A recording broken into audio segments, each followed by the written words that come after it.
How is it going, everyone? It's K Lumity, and we are back with another PlayStation 1 game. Today we are talking about The Land Before Time Big Water Adventure. And I believe this ties into one of the 14 movies that was made in the Land Before Time franchise.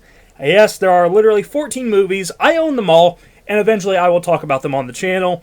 But I have not watched whatever movie this one's related to yet. I do not believe. If I have, I was a kid last time I saw it, so you'll have to forgive me. So I can only talk about the game itself and what this game is like. So The Land Before Time Big Water Adventure is a game that is basically a side-scroller, and you are just collecting star leaves.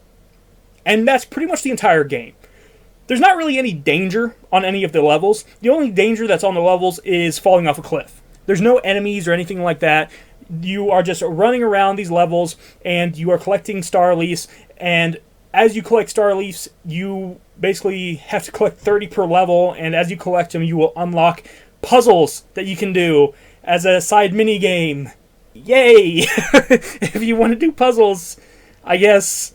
I don't know who would want to do them because they're really boring, but you can. And then you can unlock pictures by doing the puzzles. I'm not going to talk about that stuff anymore because that stuff's boring.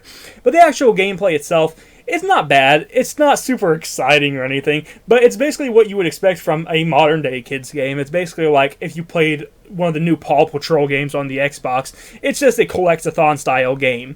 The only risk, like I said, is falling into like water, falling into lava, or falling off a cliff. That's the only real risk that's in this game. And it's not like you have any lives to lose, so it'll just spawn you right back, like right before where you fell. There's some instances where I've jumped on a ledge, and for some reason it didn't read that I was touching the ledge, and I just fell right through and fell right to the lava.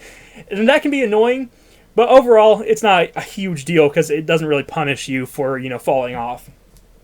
This is just honestly one of those games that you pick up if you like The Land Before Time. You pick up if you like the movie. You pick up if you like the series.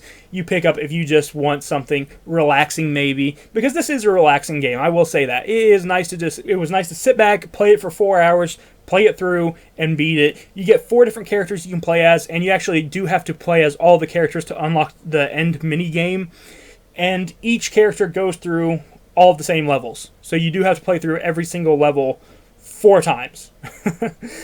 So that's a lot of star leaves to collect, and that's also a lot of levels to complete and to replay. So replay, you're going to be replaying a lot of levels, so if that's not your thing, maybe pass on this one. But this game isn't a very expensive game either. I think I picked this up for like $6, so this is not an expensive game whatsoever. So honestly, I didn't mind it too much, and like I said, if you're just looking for something to do, something relaxing to play, I think that this is a fine game for that. The actual mini game at the end is like you're playing as a fish character that is basically with you through all the other levels as well. This fish character, I think his name is Mo. I think that's his name. And basically the arcade level you unlock is just him jumping through hoops in the water, and that's it. And you can see Mo in the background of the regular levels as well. If you press actually like any of the bumper buttons, he can jump up and like he can also get star leaves like way in the background. So that's kind of an interesting feature. I've never really seen. I haven't seen a whole lot of games do that. So that's kind of unique and different, I guess. And honestly, the game itself, graphically, it's nothing to go crazy over. But it is bright, it is colorful, and for the time, I don't think it's too bad looking. There are cutscenes, and the cutscenes, while they do look a little bit derpy by today's standards, they're not horrible. I've seen way worse. And like I said, at least it is bright and colorful, so it has that going for it, if nothing else.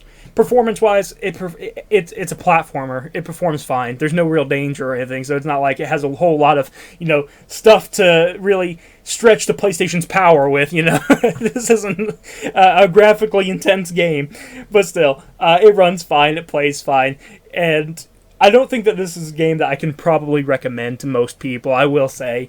Is it fun? I don't know if fun's the right word. I would still just say that this is just a relaxing game. And it's just kind of nice to play if you, again, are just a fan of the franchise. That's really what it comes down to. Do you like the old movies? If you like the old movies, pick this up. Do you like dinosaurs? If you like dinosaurs, pick this game up. Maybe you'll enjoy it for that. If you're just looking for something to just, add to your collection, that's cheap. Well, there you go. This is a cheap game. It's $6. And honestly, I think for $6, you're getting $6 worth of fun. Take that how you will. Whether that's a good thing or a bad thing, I'll leave it to you. I think it's a good thing. I don't think it's a terrible game. I just don't think it's a good game either. It's just kind of in the middle there. It's a fun game to play for 4 hours and maybe go back to every now and then. But it's not a game for everyone, and that is something I am sure about. But thank you guys for watching. I will talk to you in the next video. Pick up Land Before Time, big water adventure at your own risk. I will talk to you in the next video. You have a great day. Bye-bye.